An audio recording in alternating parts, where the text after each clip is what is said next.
இப்போ நம்ம அடை dosa வெந்துக்குச்சு.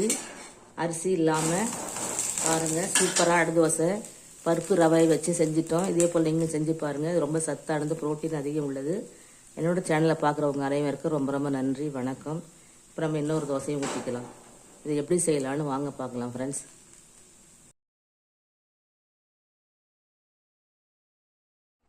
Hello friends, welcome to அரிசி சமையல். இன்றைக்கி நம்ம வீடியோவில் அரிசி இல்லாமல் ஒரு அடை தோசை செஞ்சுக்கலாம். நான் கடலைப்பருப்பு 100 கிராம், மீதியெல்லாம் 50 தான் எடுத்து வச்சுருக்கேன்.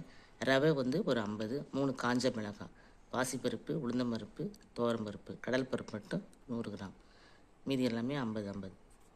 இப்போ நம்ம இதை ஊற வச்சுட்டு 2 தடவை கழுவிட்டு ஊற வச்சுக்கலாம். ரவையை கடைசியாக போட்டு ஊற வச்சுட்டு அரைச்சிக்கலாம்.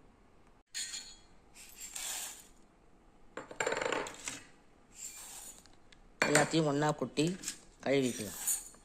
ரவையை மட்டும் தனியாக வச்சுக்கலாம்.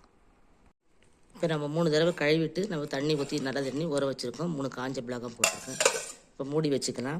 2 மணி நேரம் ஊறினா போதும், நம்ம அரைச்சிக்கலாம் மிக்ஸி ஜாரில். ஃப்ரெண்ட்ஸ், இப்போ 2.5 மணி நேரம் ஊறிடுச்சு. இப்போ கடலைப்பருப்பு, துவரம்பருப்பு எல்லாமே ரவையும் போட்டுட்டேன். இப்போ நம்ம மிக்ஸி ஜாரில் போட்டு அரைச்சிக்கலாம்.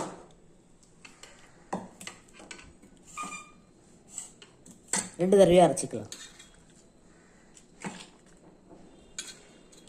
இது கூடயே சீரகம், ஒரு துண்டு இஞ்சி போட்டுக்கலாம்.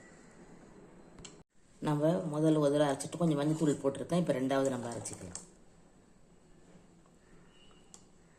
ஊற்றியாச்சு.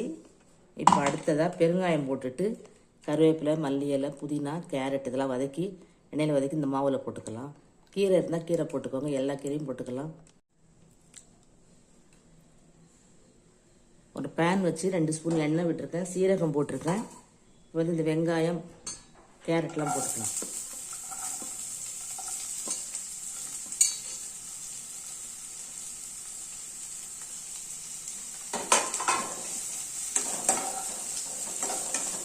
லேசாக வதங்கினா போதும். மாவு அரைச்சி ரெடி பண்ணி வச்சுருக்கோம். இதில் கொட்டிக்கலாம்.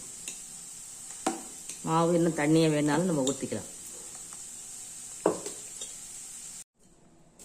கல் காஞ்சிருச்சு. இப்போ நம்ம ஊற்றிக்கலாம்.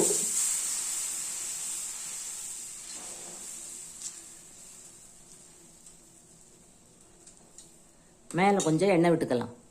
நம்ம 2வது அடை தோசையும் ஊற்றியாச்சு. இது ஒரு 6 அடைக்கு தான் ஃப்ரெண்ட்ஸ் வரும். இது நான் 2 பேர் கலவாக செஞ்சுருக்கேன். 2 போதும்.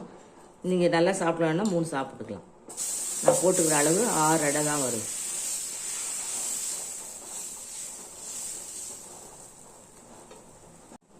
அடை தோசையும் தேங்காய் சட்னியும் யூடியூபர் இனியாகிட்ட இருந்து வாங்கின 2 இட்லி பொடியும் சூப்பராக நம்ம சாப்பிட்டுக்கலாம். வாங்க ஃப்ரெண்ட்ஸ்.